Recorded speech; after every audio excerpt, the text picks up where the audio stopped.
Welcome to Kathy's Eclectic Garden. I'm Kathy and I garden in zones 5B, 6A in Northwest Ohio. And I'm standing in my north bumblebee retreat, and if you can see all of these bumblebees flitting around on this wild bergamot, you know why I call this the bumblebee retreat, because there's at least a half a dozen of them zipping around. But that's not what we're going to talk about today. Today we're going to talk about Culvers root. We'll be right back.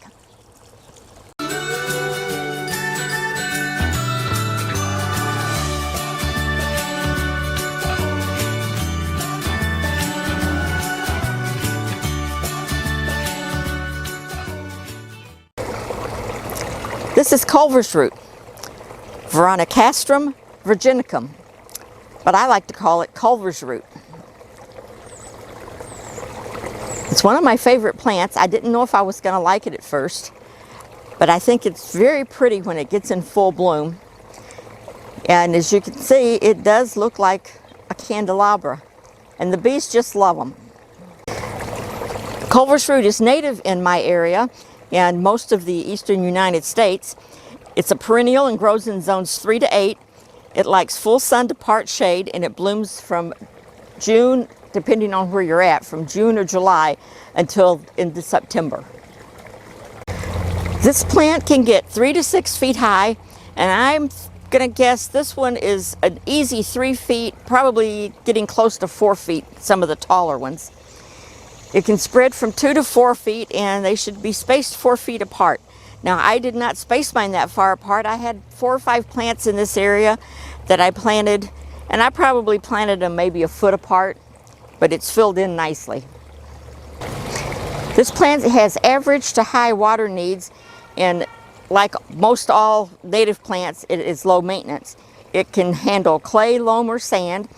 It likes acidic to alkaline soil and medium to wet but well-drained soil. And as I mentioned earlier, it is native in the eastern United States, but it's also native in the central US and southern Canada. I started these plants from seed. I planted them in December in my milk jugs to winter sow them, and I just put them out and let them sit outside in the milk jugs. They got their stratification that they needed, their cold stratification, and they started growing early in the spring. So I left them in the milk jugs until about July, until they got big enough that I felt like they were large enough to plant out in the garden, and then I came out here and planted them. In the video I did last year, I had done some research on these plants, and it said that they bloomed from the top to the bottom. I don't know if some of them do, but mine don't. Mine, as you can see, mine are blooming from the bottom to the top. And this one was almost done, and it had already gone to seed, and the flowers came off of this stem. So from my experience, mine are blooming bottom to top. As the blooms come out, they come out from these points here.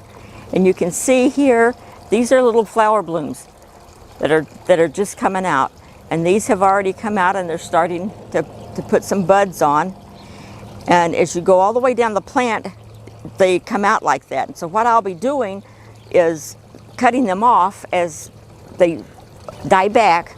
I'll deadhead them, and that will increase my blooms. If I keep them deadheaded, they'll keep blooming.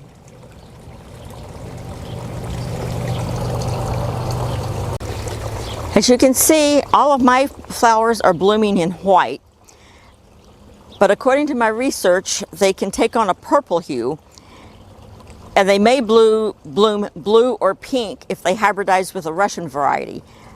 I do not have any Russian varieties because I'm only planting natives, but if you're in an area where Russian varieties are prevalent, you may get some crossbreeding. The plant has a central taproot as well as rhizomes, and that's why I've got such a big patch here, is because of the rhizomes. They have spread from the rhizomes. When the seeds capsules turn yellow, you can harvest them if you want to save your seeds. And when they turn brown, the seeds are fully ripe, and you can pull them off then, or shake them off. Plants grown from seed can flower their second year, and that's what mine did.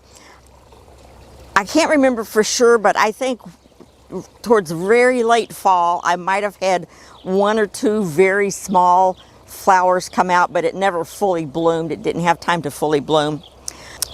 Once you get them to this stage, you can divide them in the spring every couple of years, every 2 years. But if you do that, it may take them 3 to 5 years to get established after they've been divided. So I would say if you want to plant them somewhere else in your garden, just plant them from seed. They'll grow faster. You'll have flowers sooner. Thanks for watching. I hope you enjoyed this video. I hope you've learned something, and I encourage you to go out and buy some Culvers Root seed and grow some Culvers Root. We'll see you next time. Goodbye.